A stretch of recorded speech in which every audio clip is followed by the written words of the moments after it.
Hello दोस्तों को आपको सिविल कॉन्क्लेव प्रेजेंटेशन में स्वागत है। आज हम बात करेंगे एल्युमिनियम फॉर्मवर्क को इंसुलेशन, कंक्रीटिंग, रेसिप्ट कैसा किया जाता है, इसके बारे में आपसे आज बात कर रहा हूँ। फॉर्मवर्क क्या होता है, शटरिंग जिसको कहते हैं वो क्या होता है। ये फॉर्मवर्क का एक मोल्ड होता है। ये कभी टेम्पररी भी होता है, परमानेंट भी होता है। इसकी सपोर्टिंग स्ट्रक्चर भी साथ साथ होता है। अच्छी फॉर्मवर्क के लिए क्या क्या चीज़ जरूरी है। अच्छी फॉर्मवर्क, ये ऐसा एक फॉर्मवर्क होता है, ये कंक्रीटिंग की अच्छी शेप देना है और तब तक उसको होल्ड करना है, तब तक एक कंक्रीटिंग अच्छी स्ट्रेंथ अपना आप अराइव करे, उस तक वो सॉलिड देना है। ये फॉर्मवर्क ऐसा होना है जो डेड लोड, लाइव लोड और बाकी उनका खुद का वेट को संभाल सके। ये जल्दी भी इरेक्शन होना है और डिसमेंटलिंग भी जल्दी होना है। ये इतना मजबूत होना है जब भी वो कंक्रीटिंग का प्रेशर, वाइब्रेशन का प्रेशर, विंड लोड का प्रेशर, ये सब कुछ साथ में लेने के ताकत होना चाहिए। अभी ये बहुत आसान भी होना चाहिए, तब लगाने में, निकालने में एकदम फर्स्ट क्लास आसान होना चाहिए और ये गड़ी गड़ी रेपुटेशन होने के जैसा मटेरियल से बनना है। अभी अपन लोग को बात करेंगे जनरली अपन लोग को क्या क्या फॉर्मवर्क वापरते। ये हम लोग को पहले तो टिम्बर फॉर्मवर्क, जो जिसका कहते हैं प्लाईवुड फॉर्मवर्क, ये है प्लाईवुड और नीचे का बैकअप बैटन सब कुछ देखिए, ये फॉर्मवर्क होता है। ये है लेबर ओरिएंटेड काम होता है। ये टिम्बर प्लाईवुड से आपको जैसा भी चाहिए ऐसा उसको मोल्ड कर सकता है। इसको कहते हैं टेलर मोड। छोटा सा स्केल में ये बहुत आसान से काम हो जाता है। ये है आपकी जो इमेजेस है, टिम्बर फॉर्मवर्क का इमेजेस हैं, आपको दिखा रहा हूँ। क्लाइंबिंग फॉर्मवर्क सिस्टम है। ये है जहाँ लगता है, जहाँ कंटिन्यूस आपका कंक्रीटिंग पोर होना चाहिए। ओके, ये ऐसी फॉर्मवर्क है जैसे जैसे कंक्रीटिंग बढ़ते जाता है, ये स्लिप फॉर्म में ऊपर ऊपर जाते रहते हैं जैसा जैसा कंक्रीटिंग का स्ट्रेंथ अटेन होते हुए। इसके कारण आपको फास्ट काम होता है। ये एक नया आधुनिक तरीका है। ये फॉर्मवर्क बड़े बड़े टावर, चिमनी, ब्रिज, साइलो यहाँ वापरा जाता है। ये है आपको क्लाइंबिंग फॉर्मवर्क शटरिंग होता है। फिर बाद में आता है एल्युमिनियम फॉर्मवर्क, जो आजकल बहुत जगह में वापरता है। ये इसकी इरेक्शन बहुत आसान है। ये एल्युमिनियम अलॉय से बनती है। ये कन्वीनियंटली रेपुटेशन ज़्यादा देता है। ये आपको विच पिन और क्लिप से होता है, इसके लिए काम आसान से जल्दी हो जाता है। ये आप एक साथ में कॉलम, स्लैब एक साथ में काम कर सकता है। ये मोनोलिथिक कंक्रीटिंग कर सकता है। ये है एल्युमिनियम फॉर्मवर्क का एक इमेज दे रहा हूँ। अभी फॉर्मवर्क क्या क्या होता है ये अपन देखते हैं। ये ट्रेडिशनल टिम्बर फॉर्मवर्क ऐसा होता है। एक क्लाइंबिंग फॉर्मवर्क सिस्टम का इमेज आपका पास है। ये एल्युमिनियम फॉर्मवर्क का, ठीक है। अभी एल्युमिनियम फॉर्मवर्क का बात करेंगे। एल्युमिनियम फॉर्मवर्क क्या होता है, ये इसकी जो पार्ट्स हैं, एक्सेसरीज हैं, इसके बारे में अपन बात करेंगे और मटेरियल का कैसा आप अंदर रिसीव करना है, कैसा साइड पर पहुंचाना है, ये भी जानेगा। सेटिंग आउट, ये मॉकअप जो टेम्पररी जो बनाना है वो कैसा लगता है वो बनाने का, और एक्चुअल साइट में इसको कैसा मॉकअप करना है वो भी बात करेंगे। मेंटेनेंस, इसकी एडवांटेजेस क्या क्या है, इसकी जो लिमिटेशन है वो क्या है, इसकी ये काम पे क्या क्या तकलीफें होती है, उससे कैसा रेक्टिफाई करना के बारे में अपन इस प्रेजेंटेशन में बात करेंगे। इसकी जो पार्ट्स क्या क्या है, ये अपन पूरा डिटेल में आपको नेक्स्ट स्लाइड में बताएंगे। ये जो इमेजेस में आपको इसके क्या क्या पार्ट्स हैं ये सब कुछ पूरा मैंने मार्क करके आपको दिखाया हूँ। पहले तो रॉकर नहीं तो किकर कहते हैं। ये बॉटम में वॉल पैनल के नीचे होता है। ये रहा उसकी इमेज। वॉल पैनल ये दीवार का जो शटरिंग जो लगता है ना उधर जले लगता है, ये वॉल कॉलम में वापरा जाता है। ये रहा उसकी इमेज।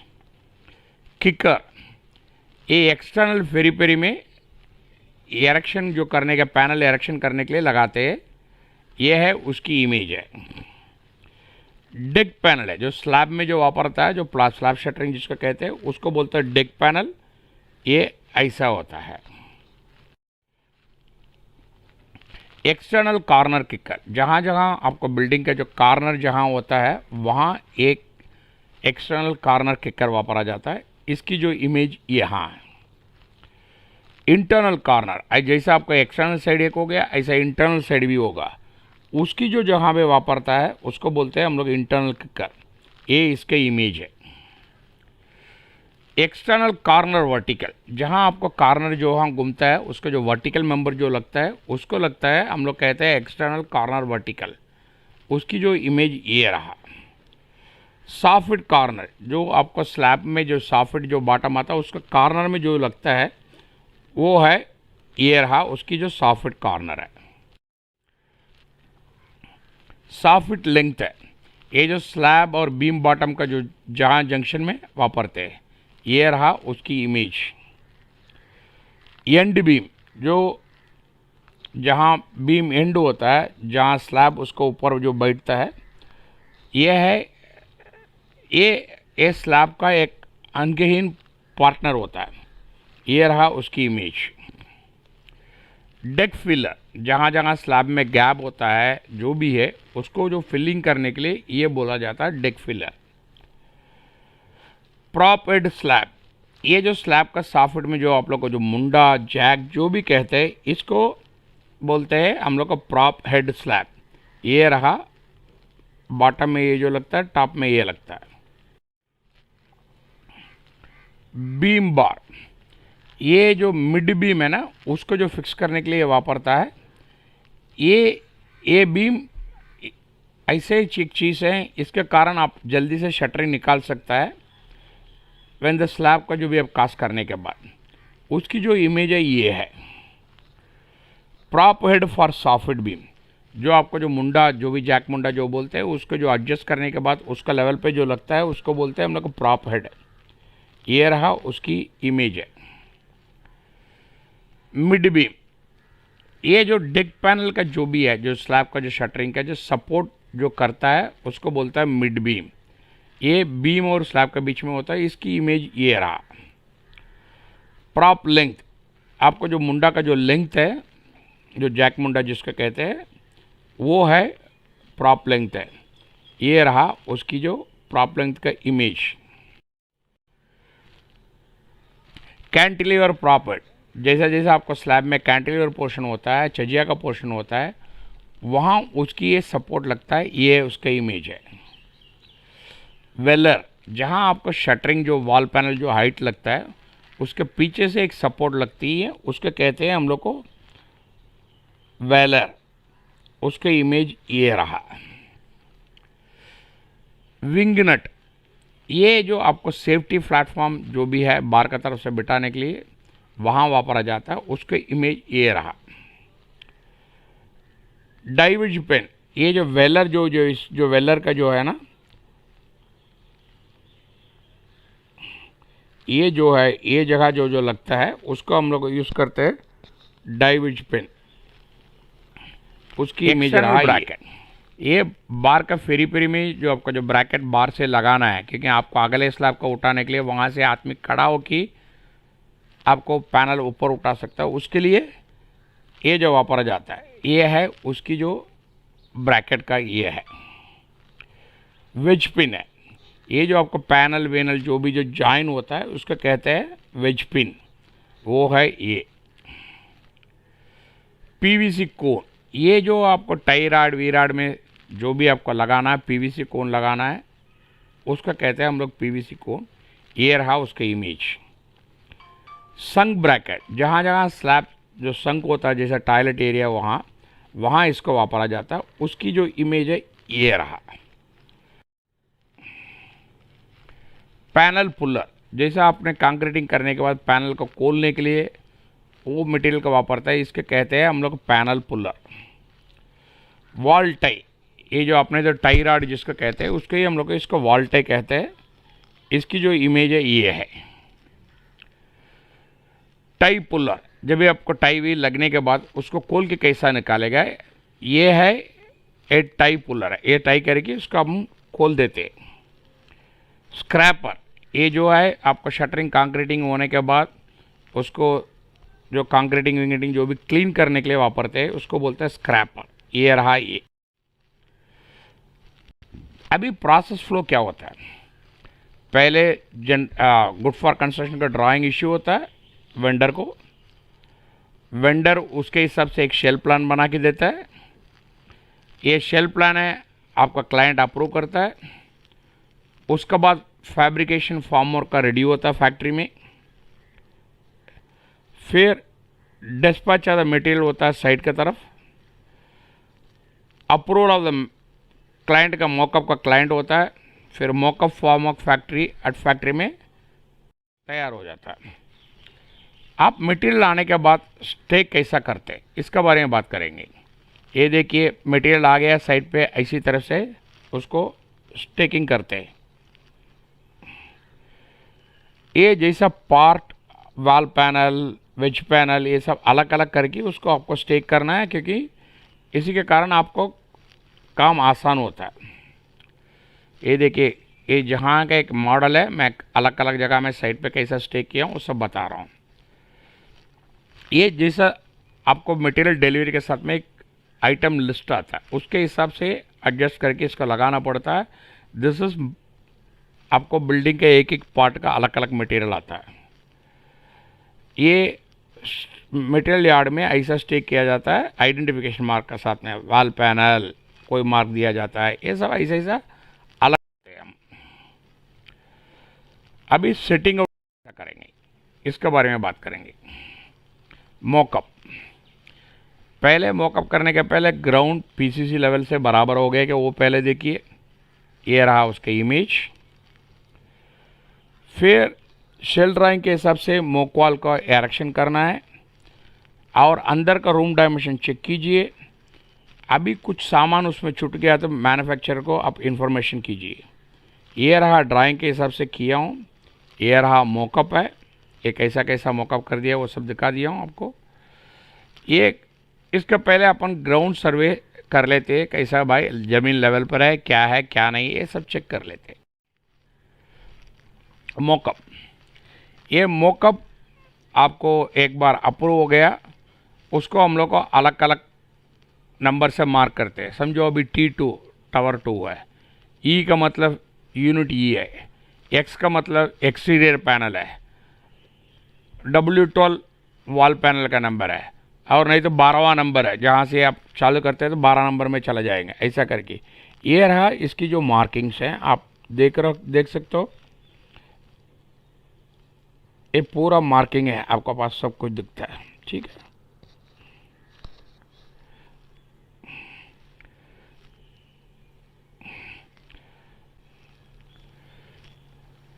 अभी साइट पे एक्चुअली कैसे सेट किया जाता है, आपको कंक्रीटिंग टॉप लेवल सरफेस कर दीजिए और कुछ ऊपर नीचे ऑन्डुलेशन हो गया तो उसको टिक टाक कर दीजिए। आपको फ्लोर एकदम इवन लेवल पे होना है, उसके हिसाब से सेटअप कर दीजिए।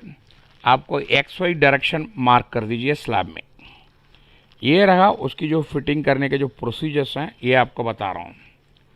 ये देखिए, ये पॉइंट है, ये रेफरेंस पॉइंट है, ये है ऑफसेट लाइन है, जो बिल्डिंग से ऑफसेट लाइन होता है।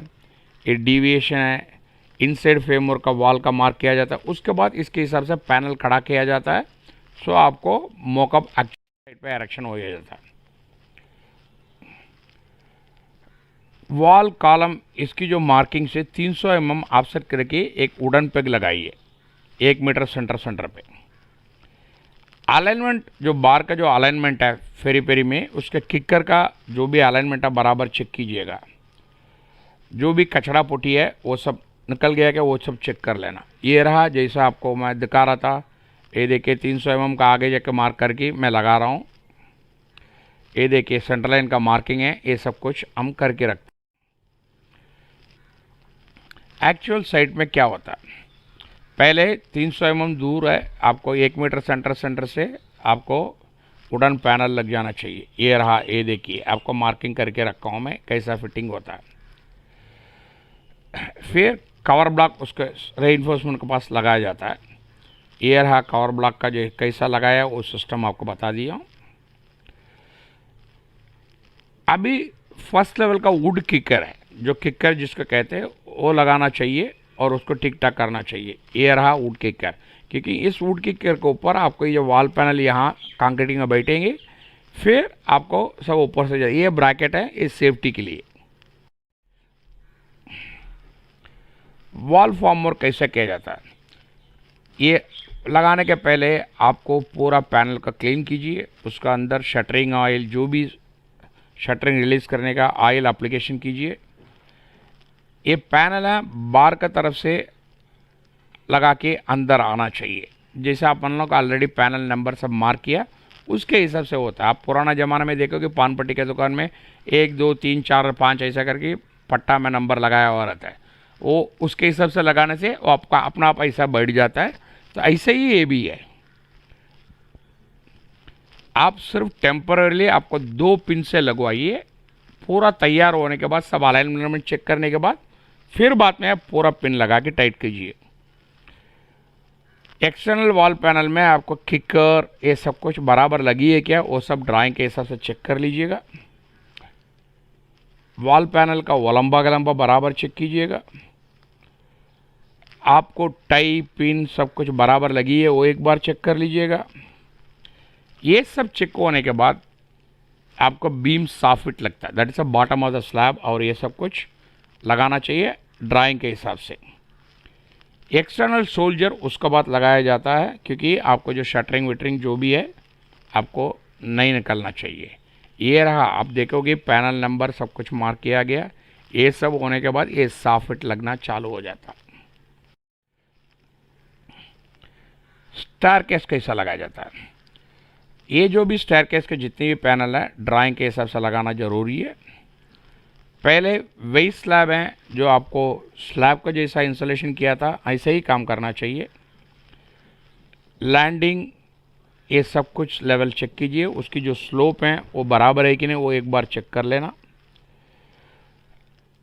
राइसर उसका बाद बिठाना है जैसा आज के ड्राइंग के हिसाब से। आप देखिए इधर सब कुछ मैं मेंशन किया हूँ, पूरा डिटेल में आपको बताया हूँ कैसा कैसा लगना है क्या नहीं है। अब इस स्लैब का शटरिंग कैसा किया जाता है, पहले बीम साइड लगाना जरूरी है, उसके बाद उसको डेक पैनल ओके वो लगती है विथ शटरिंग ऑयल वगैरह लगाने के बाद। ये देखिए पहले हमने एंड पैनल लगा दीजिए, उसके बाद डेक पैनल लगाना चालू कर दिया।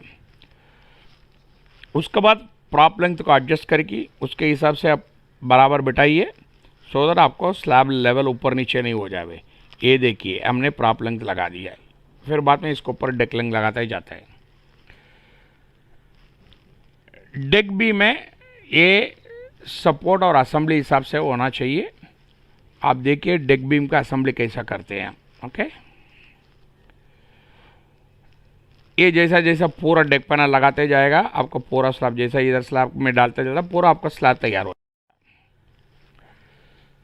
इसको क्या क्या चेक करना है, पहले लेवल चेक करो, अलाइनमेंट बराबर है कि नहीं, वो सब ड्राइंग के हिसाब से सीधा लाइन में है कि नहीं वो पहले आप चेक कर लो। और शेयर वॉल का जो बार का तरफ वेलर लगा कि बराबर हो, शेयर वॉल बराबर लेवल पे है, लाइन पे है, वो चेक कीजिएगा। राइट एंगल जो काट कॉर्नर जिसका कहते हैं वो अच्छी तरह से चेक कीजिएगा। वो लंबा चेक कर लेना जरूरी से।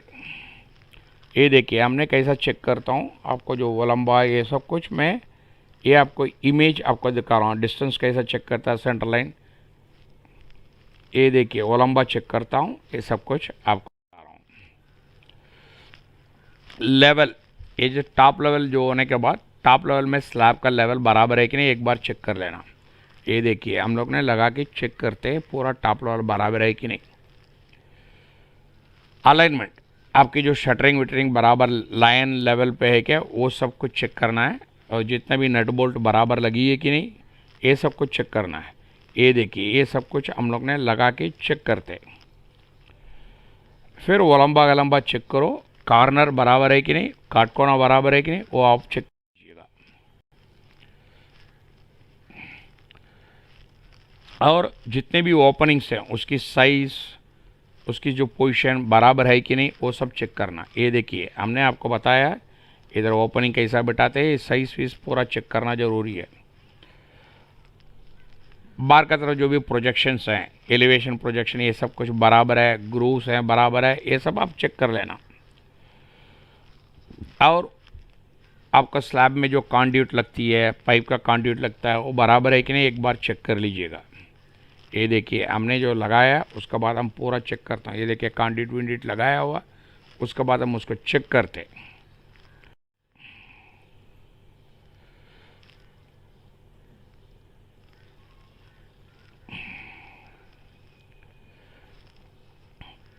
कंक्रीटिंग के टाइम में आपके एक वुडन मैलेट हाथ में रखिए, बाहर का तरफ से हाथ में, क्योंकि बिकॉज ये वॉल का थिकनेस है 150 है। कभी कभी मेटल थोड़ा बड़ा साइज होने से वो लटक जाता है रेनफोर्समेंट के बीच में, उसके लिए कंक्रीटिंग नीचे नहीं आता है, उसका कारण हनीकोमिंग होता रहता है। इसके लिए आपको बाहर कंक्रीटिंग करते हुए वॉल का तरफ मैलेटिंग बोलते हैं। ये लकड़ी का जो एक अपना हथौड़ी जैसा बनाने का, उसको टोकते रहने से वो कंक्रीटिंग अपना आप नीचे उतर जाता है। और कंक्रीटिंग का जो लेवल है बराबर रखना चाहिए। आपको कंक्रीटिंग होने के साथ में ये जो शटर, जो बाहर का शटर है, उस सबको जो भी अंदर का शटर्स जो दिखती है उसको पानी से वॉश कर दीजिए, क्योंकि कंक्रीटिंग का कचरा उसमें चिपक नहीं जाए। अभी कहाँ कहाँ जो सरी विरी निकल गया वो सबको इमीडिएटली निकलना चाहिए, क्योंकि नहीं तो वो क्या होगा, फिर आपको दोबारा शटरिंग लगाते हुए टाइम बर्बाद होगा। अभी कंक्रीटिंग ख़त्म हो गया, उसके बाद क्या करेंगे, 24 घंटे के बाद आपको एक बार लेवल टॉप लेवल सर्विस कर लेना। रेफरेंस लाइन जो सेंटर लाइन का वापस ट्रांसफ़र कर दो, जैसा हमने जो करके रखता हूँ। ये देखिए स्लैब के ऊपर सब लाइन ट्रांसफ़र कर रहा हूँ। ये देखिए पोजीशन, जो कॉलम का जो वॉल का पोजीशन है, सब कुछ सेंटर लाइन से मार्क करके चेक करता हूँ। 300 mm का आ गई, जो ऑफसेट लगाना वो लगा के मार्क करके लीजिए। लेवल और लाइन बराबर चेक कर लीजिए। ये देखिए हमने आपको इमेज दिखा रहा हूँ। ये देखिए पूरा जो स्लैब का लेवल कैसा होता है, ये सब हम चेक कर लेते हैं। अभी इसमें क्या क्या प्रॉब्लम हो सकता है उसके बारे में अपन बात करते हैं। अभी किक्कर में थोड़ा आगे पीछे हो सकता है। ये जब भी अब आगे पीछे होता रहेगा 2-3 mm का, उसको किक्कर का लेवल को आपका कारपेंटर साथ में रखिए, इमीडिएटली लूसन अप करना है। तो इसके हिसाब से आपको ऊपर नीचे टाइट अप हो जाता है। रेइनफोर्समेंट का जो अलाइनमेंट है बिगड़ जाता है, क्योंकि आपका जो सिंगल रेइनफोर्समेंट होता है, आपका जो वाइब्रेटर करते हैं रेइनफोर्समेंट का अलाइनमेंट बिगड़ जाता है। तो आपको साथ साथ ऊपर फिटर रखना है, उसको खींच के आपको सही करना है। अभी कंक्रीटिंग के टाइम में कोई बल्ज विल्ज हो जाएगा तो आपका रेफरेंस लाइन बिगड़ जाएगा, इसके लिए वो बल्जिंग विल्जिंग होने का भी नहीं है, वो सब चेक कर लेना चाहिए। आपको टेप है बराबर है क्या, सेंटर लाइन बराबर है क्या, आउटर लाइन बराबर है क्या, कोई और कुछ डिविएशन है क्या, ये सब चेक कर लेना अगले काम करने के पहले। डी शटरिंग, पहले आपको जो वर्टिकल जो शटरिंग है ये सब फटाफट निकलना चाहिए। ये जैसा देखिए आपको वर्टिकल शटरिंग कैसा निकल जाता है।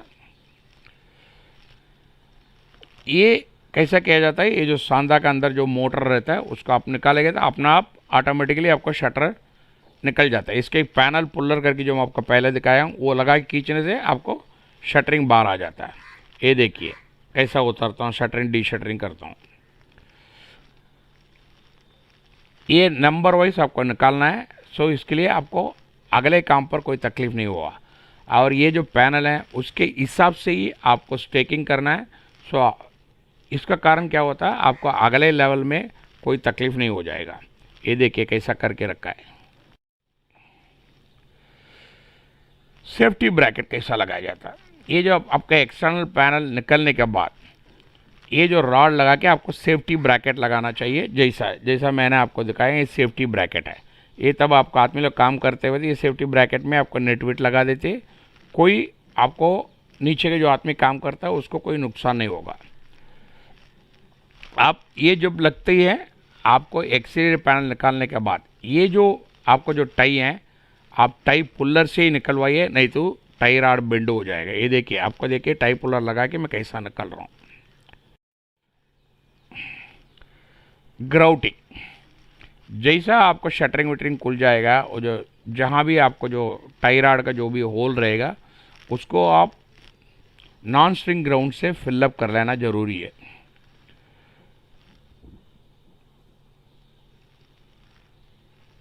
ये इसके जो मोटर है पूरा पाइपलाइन तक भरा हुआ है कि वो आप एक बार चेक कर लेना। ये दूसरा बार का ब्रैकेट निकालने के पहले ये काम ख़त्म हो जाना चाहिए। इसका अंदर कोई भी आपने कोई रिपेयरिंग कोई डिफेक्ट नोटिस किया उसको ठीक ठाक करने की कोशिश करना है। ये जो हॉरिजॉन्टल वर्टिकल जॉइंट्स जो भी है सांधा होता है, इसकी आप इंजेक्शन ग्राउटिंग से आपको ठीक ठाक करना चाहिए। ये देखिए कैसा करके रखा है प्रोजेक्ट में। जैसा जैसा जो सांधा हो जाता है उसको हम लोग को इंजेक्शन ग्राउटिंग से ख़त्म कर देते।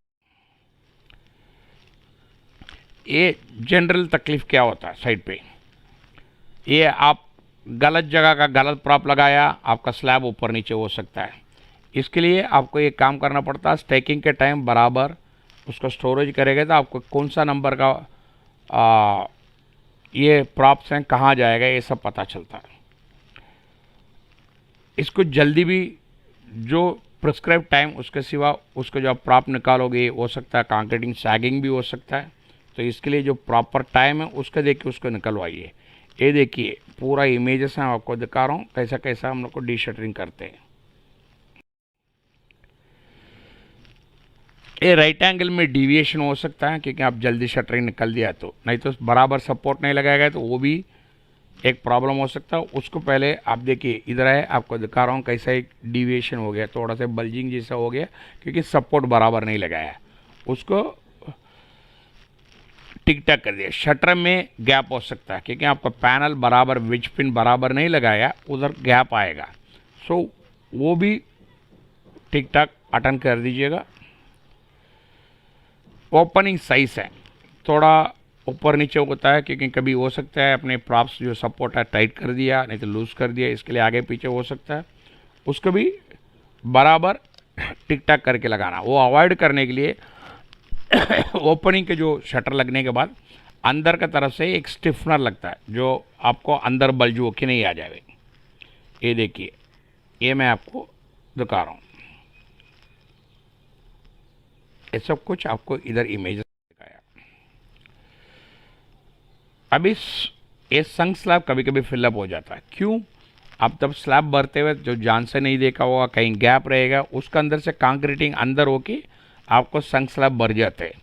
इसके लिए आपको जो चजिया जो भी उस संक स्लैब के हिसाब से निकलता है उसको बराबर टाइट करना, और कंक्रीटिंग की जो पोरिंग का टाइम है क्या पहले करना क्या बाद में करना ये पहले सोचना चाहिए। ये देखिए आपको इमेजेस है। शटरिंग कभी कभी अपलिफ्ट हो जाता है क्योंकि बिल्कुल गैप नहीं रहने से क्या होता है कंक्रीटिंग प्रेशर से अपलिफ्टमेंट होता है। इसके लिए कभी भी कंक्रीटिंग में थोड़ा कुछ कहीं ना कहीं एयर निकालने के लिए जगह जाना ज़रूरी है, और कंक्रीटिंग कैसा करना उसका सीक्वेंस पहले से बनवा लीजिए। ये देखिए जैसा जैसे ओपनिंग रखा है तो इसमें एयर बबल निकल जाता है और आपको कंक्रीटिंग का अपलिफ्टमेंट बंद हो जाता है।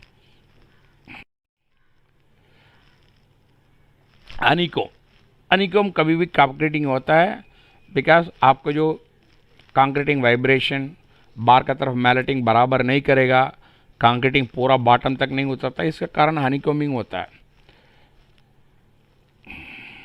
ये देखिए ये है, ये क्या बराबर मैलेटिंग नहीं किया, कंक्रीटिंग बॉटम तक नहीं किया, ये यहाँ हनीकॉम आ गया, इसको भी अटेंड करना जरूरी है।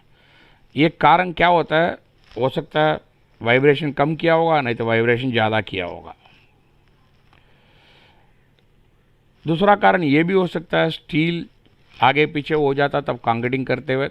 इसके लिए मैं आपको पहले ही बताया था, एक आदमी ऊपर रहना चाहिए कंक्रीटिंग को सलिया करते हुए, बराबर अलाइनमेंट चेक करना जरूरी है। ये देखिए, ये सब कारण, ये सलिया विलिया सब ज़्यादा हो गया है, इसका कारण ये सब कुछ हो रहा है।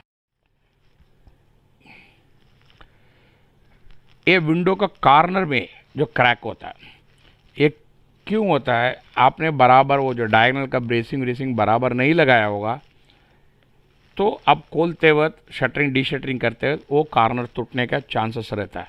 ये देखिए, ये जो इमेजेस आपको दिखा रहा हूँ, ये देखिए, ये वॉल और नॉन बार का वॉल, अंदर का वॉल में भी ये क्रैक हो सकता है। This is known as atmospherical cracks हैं, इसको इमीडिएट करना जरूरी है। ये काम करने के पहले क्या क्या चीज़ देखना है, ये पहले आप तो फॉर्मवर्क का पूरा अंदर की तरफ से ऑयल व्हील लगा के बराबर चेक कर लेना चाहिए। आपको लेवल डायगोनल पूरा चेक कर लो, वॉल पैनल जो भी है बराबर लगी है कि नहीं वो चेक कर लो, ओपनिंग सब बराबर पोजीशन में बैठा है क्या वो भी एक चेक कर लेने का, हॉरिजॉन्टल फॉर्मवर्क जो भी है वो बराबर लेवल पे है कि नहीं वो चेक करो, डेक स्लैब का और बीम बॉटम का जो प्रॉप्स हैं बराबर वर्टिकल में लगा है कि नहीं वो एक बार चेक करना है, वॉल टाई पिन वेज ये सब कुछ बराबर टाइट से फिट किया है क्या एक बार चेक कर लेना, कोई एक्सेस मटेरियल कचरा जो ईंट का टुकड़ा रेती का माल ये जो भी गिरेगा वो सब क्लीन करके ले लेना, वर्किंग प्लेटफॉर्म ब्रैकेट बराबर है कि नहीं वो पहले एक चेक कर लो, एक्सीडेंट का अवॉइड कर सकता है, ब्रेसिंग्स हैं ये सब कुछ बराबर है क्या देख लो, और आपको जो मटेरियल है जैसा खोलने के बाद बराबर पोजीशन में लगाने की कोशिश करने का, ये जो लेवल का ऊपर जो भी बार आदमी काम करता है उसका सेफ्टी बेल्ट ये सब कुछ पहनना ज़रूरी है। सेफ्टी सबसे बड़ा चीज़ है, कोई भी जो सामान है ऊपर से नीचे मत फेंकिए, किसी के कारण उसका नुकसान हो सकता है। फॉर्मवर्क को अपसाइड डाउन मत करना, ऊपर का नीचे, नीचे का ऊपर ऐसा मत करना, ऊपर का ऊपर रहना, नीचे का नीचे रहना है। पैनल्स को आप रैम्प ब्रिज बना के चलने के लिए वापरो मत, उसका कारण आपका पैनल बेंड हो जाएगा, फिर बाद में आपको दोबारा वापरने वक्त तकलीफ होगा। अभी जो वेज पिन लगाने के लिए हैमर लगी जोर से मारना नहीं, उसके लिए जो पैनल पुल्लर जो भी है आपके पास है उसी के कारण से लगाना है। वेज पिन है पूरा 100% टाइट नहीं करना, 90% ही रखना है, क्योंकि 100% टाइट करेगा तो कंक्रीटिंग के कारण वो टाइट हो जाता है, बाद में खोलने के लिए बहुत तकलीफ होता है। ये प्रेजेंटेशन देखने के लिए आपको बहुत बड़ा आभारी हूँ। आपको ये प्रेजेंटेशन अच्छी लगे, इस प्रेजेंटेशन को सब्सक्राइब कीजिए, लाइक कीजिए, शेयर कीजिए, इसके कारण मैं आपको और अच्छी अच्छी प्रेजेंटेशन दे सकता हूँ। आपको कोई सुझाव सुझाव कुछ भी हो सकता है, आप मेरे को कांटेक्ट कर सकता है, आपकी जवाब जितना जल्दी हो सके उतना जल्दी मिलेगा। आपको मेरे को कांटेक्ट करने के लिए civilconclave@gmail.com से लिख सकता है, नहीं तो मेरा Telegram group civil conclave Telegram group में लिख सकता है, उसकी जो लिंक है ये आपको दिखाया हूँ। वापस एक बार आपका आभारी हूँ, धन्यवाद हूँ ये प्रेजेंटेशन देखने के लिए। मेरे हिंदी के उच्चारण में कोई गलत होगा तो माफ़ कीजिएगा, क्योंकि मेरे को इतनी अच्छी हिंदी आता नहीं है। धन्यवाद, काइंडली सब्सक्राइब कीजिए।